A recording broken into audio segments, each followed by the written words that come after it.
दोस्तों, बहुत बहुत स्वागत है आपका हमारे YouTube channel study with smartness में। आज हम हिंदी के साहित्य के बारे में चर्चा करेंगे, जिसे हम आने वाले 2 से 3 वीडियोस में कवर करेंगे। तो चलिए हम शुरू करते हैं। सबसे पहले हम इसकी कुछ प्रारंभिक मुख्य तथ्य जान लेते हैं, जो कि प्रारंभिक जानकारी है और जो हिंदी साहित्य के विश्वव्यापक स्तर से लेकर भारत तक के दौर को निश्चित करेगी। तो इसमें सबसे पहला पॉइंट है, हिंदी साहित्य के इतिहास लेखन का पहला प्रयास फ्रेंच विद्वान गार्सा दा तासी ने अपनी पुस्तक इस्तिबात ला लिटेरेटर इंदुई ए हिंदुस्तानी में किया है, जो कि फ्रेंच भाषा में लिखी गई है। यह इस इतिहास को बताने का पहला प्रयास था गार्सा दा तासी द्वारा, किंतु ये फ्रेंच भाषा में लिखी गई थी। नेक्स्ट पॉइंट है, हिंदी साहित्य के इतिहास के संदर्भ में हिंदी भाषा में लिखा गया प्रथम ग्रंथ भाषा काव्य ग्रंथ है, जिसके रचयिता महेश दत्त शुक्ल हैं। अब हिंदी साहित्य के इतिहास को हिंदी भाषा में लिखा गया, जो कि भाषा काव्य द्वारा बताया गया है। नेक्स्ट पॉइंट है, सही मायनों में हिंदी साहित्य का पहला इतिहास ग्रंथ जॉर्ज क्रेसर द्वारा रचित the modern vernacular literature of Hindustan को माना जाता है। मतलब सही मायनों में इसलिए क्योंकि इस ग्रंथ में इन्होंने हिंदी के इतिहास का बहुत अच्छे से व्याख्यान किया है और काल विभाजन का प्रथम प्रयास जॉर्ज क्रेसर ने ही किया है, यानी उस साहित्य को समझाने के लिए इन्होंने उसे कालों में विभाजित किया है, जिसका सबसे पहले प्रयास जॉर्ज क्रेसर द्वारा ही किया गया है। नेक्स्ट पॉइंट है, हिंदी साहित्य इतिहास लेखन की इस परंपरा में आचार्य रामचंद्र शुक्ल द्वारा रचित ग्रंथ हिंदी साहित्य का इतिहास सर्वोच्च स्थान पर है। यानी कि अब हम जो भी आगे पढ़ेंगे हिंदी साहित्य के इतिहास के बारे में, वो आचार्य रामचंद्र शुक्ल द्वारा ही निर्धारित किए गए विशेषताओं पर आधारित होगा। तो आचार्य रामचंद्र शुक्ल द्वारा हिंदी साहित्य के इतिहास को समझने के लिए इसे 4 भागों में विभाजित किया गया है, यानी इसका काल विभाजन 4 प्रकार से है। पहला आदिकाल, जिसे वीरगाथा काल कहा जाता है। दूसरा पूर्व मध्यकाल, जिसे भक्ति काल कहा जाता है। तीसरा उत्तर मध्यकाल, जिसे रीति काल कहा जाता है। और चौथा है आधुनिक काल, जो अब तक चल रहा है, इसे गद्य काल कहा जाता है। तो आज हम इस वीडियो में आदिकाल के बारे में चर्चा करेंगे। तो चलिए शुरू करते हैं। आदिकाल को आचार्य रामचंद्र शुक्ल द्वारा अपनी कृति हिंदी साहित्य के इतिहास में वीरगाथा काल कहा गया है। आदिकाल का समय संवत 650 से 1350 तक का माना गया है। इस काल की प्रधान प्रवृत्ति वीरता की थी, अर्थात इस काल में वीर गाथात्मक ग्रंथों की प्रधानता रही है।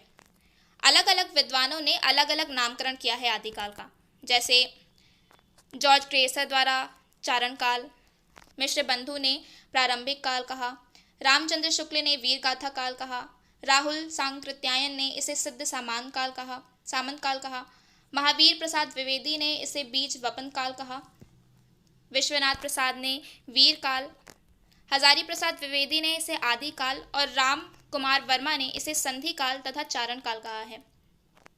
शुक्ल ने इस काल की 12 रचनाओं का उल्लेख किया है, यानी आदि काल में मुख्यतः शुक्ल जी ने 12 रचनाओं की व्याख्या की है, जिसमें ये 12 रचनाएं इस प्रकार हैं। विजयपाल रासो, जो नल सिंह द्वारा रचित है। हमीर रासो शांगधर द्वारा। कीर्तिलता विद्यापति द्वारा।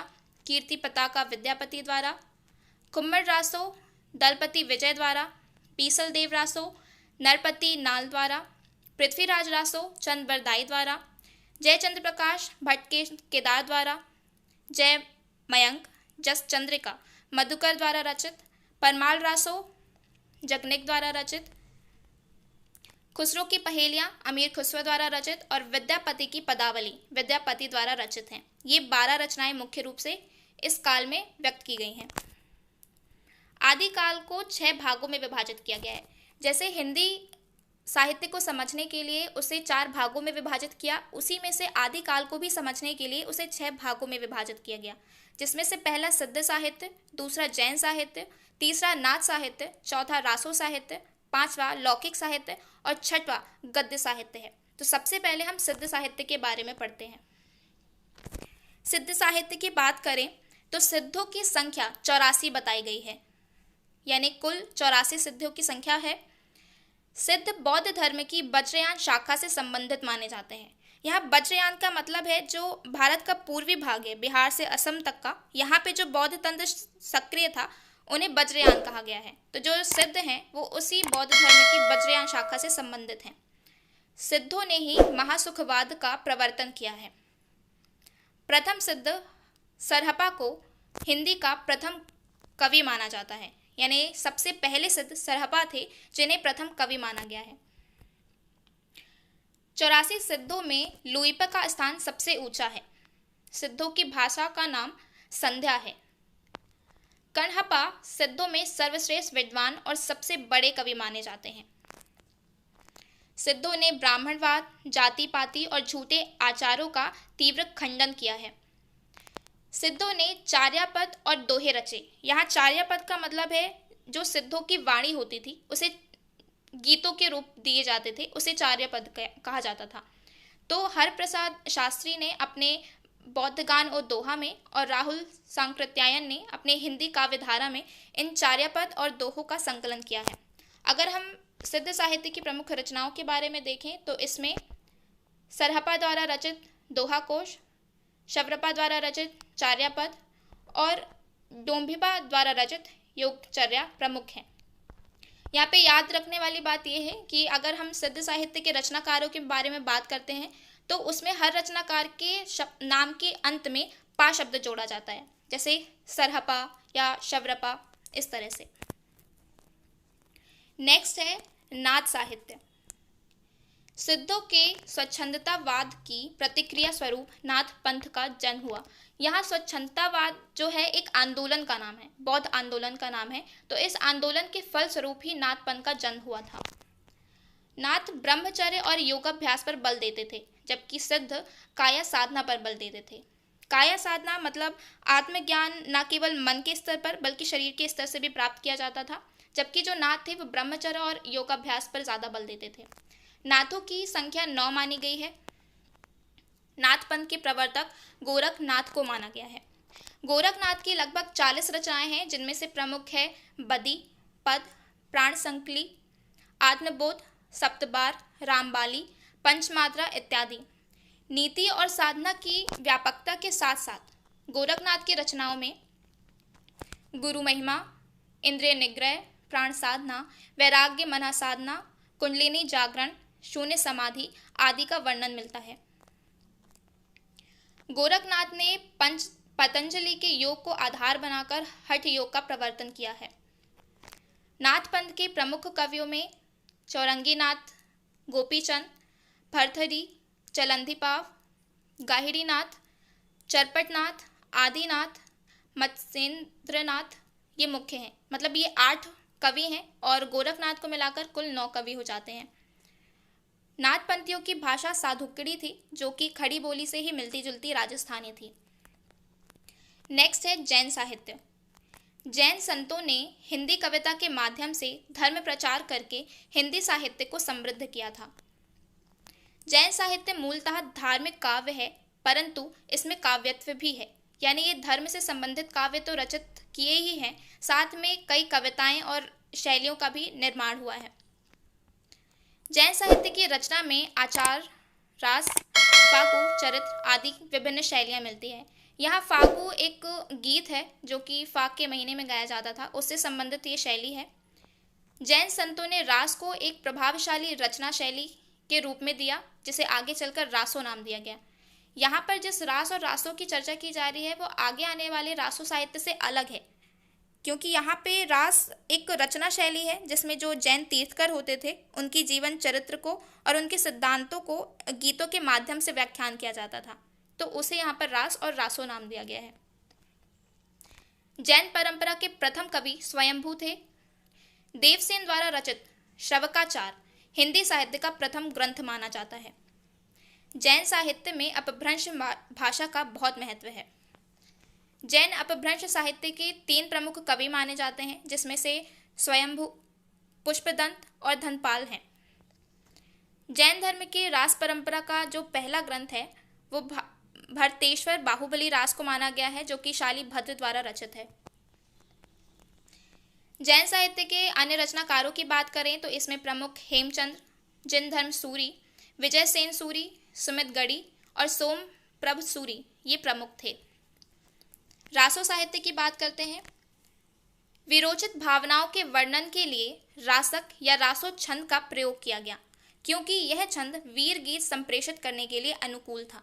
यानी रासो साहित्य में वीरता से संबंधित गाथाओं का वर्णन किया गया है और उसे ही रासो या रासक छंद के द्वारा संप्रेषित किया गया है। यहाँ पर रासो शब्द की उत्पत्ति के बारे में चर्चा की जाए तो आचार्य रामचंद्र शुक्ल ने रासो शब्द की उत्पत्ति रामायण से, हजारी प्रसाद द्विवेदी ने रासक से बताई है, जबकि जो कुछ अन्य विद्वान हैं वो इस रासक शब्द का अर्थ रहस्य से निकालते हैं, मतलब उसे रहस्य मानते हैं। रासो साहित्य में वीर और श्रृंगार रस का सुंदरता पूर्ण मिश्रण मिलता है। इसमें दोहा, कविता और छंदों का प्रमुख रूप से प्रयोग किया गया है। रासो साहित्य मूलतः प्रकृति और संस्कार से उपजा हुआ साहित्य है, जिसे देशी भाषा काव्य के नाम से भी जाना जाता है।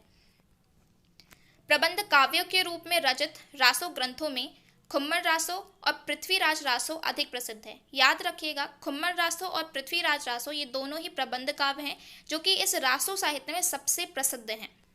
कुछ अन्य रचनाओं की बात करें तो बीसल देव रासो, जिसके रचना कवि नरपति नाल हैं और इसमें श्रृंगार रस की प्रधानता है और इसमें राजस्थानी भाषा है।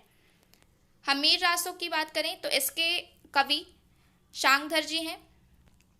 परमाल रासो, जिसे आल्हा खंड भी कहा जाता है, इसके रचयिता जगनिक जी हैं और इस रचना के कारण ही जो आल्हा लोकगीत है वो शैली बनी है। विजयपाल रासो, जिसके रचयिता नल सिंह भाट जी हैं और इसमें वीर रस की प्रधानता है। रणमल छंद, इसके रचयिता श्रीधर जी हैं और इसकी भाषा डिंगल है, डिंगल। पृथ्वीराज रासो की बात करें तो वीर गाथा काल का सबसे प्रसिद्ध ग्रंथ है, जिसके रचयिता चंद्रबरदाई जी हैं। यह एक प्रबंध काव्य है और आचार्य रामचंद्र शुक्ल ने चंद्रबरदाई को हिंदी का प्रथम कवि और पृथ्वीराज रासो को प्रथम महाकाव्य माना है। इसमें छंद, दोहा, तोमर, त्रोटक और आर्य छंदों का अधिक प्रयोग किया गया है। इसकी मुख्य भाषा तो डिंगल थी, किंतु इसके अतिरिक्त संस्कृत, पाली, प्राकृत और खड़ी बोली जैसे शब्दों का भी इसमें प्रयोग किया गया है।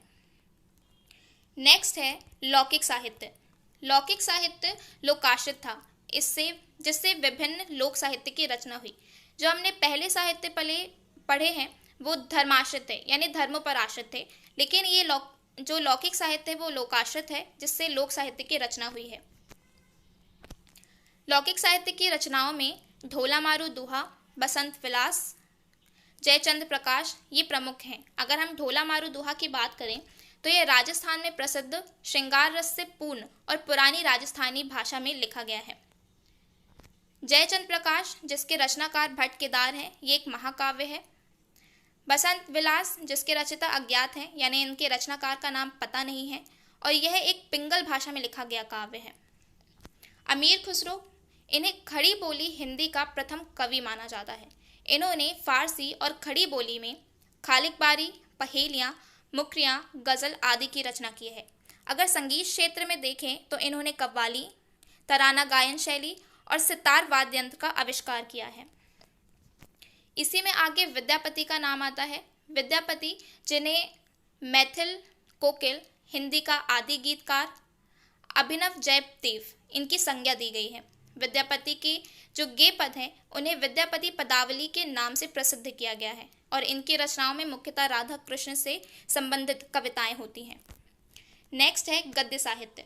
गद्य साहित्य के अंतर्गत जो साहित्य हैं उसमें से राउल बेला, जिसके रचयिता रोड़ा नामक कवि हैं, ये एक पहला नक्शिक और शिलांकित कृति है और इसे अपभ्रंश की रचना मानी जाती है। इसमें जो अगला साहित्य है वो उक्ति व्यक्ति प्रकरण है, जिसके रचयिता दामोदर शर्मा जी हैं। नेक्स्ट साहित्य जो इसमें आता है वो वर्ण रत्नाकर है, जो कि मैथिली की पहली गद्य रचना मानी जाती है और जिसके रचयिता ज्योतिरीश्वर ठाकुर माने जाते हैं। तो यहाँ पर हमने आदि काल को कवर किया है और हम आने वाले नेक्स्ट वीडियोज़ में बाकी काल को कवर करेंगे। देखने के लिए धन्यवाद। Thanks for watching study with smartness. Please like, share and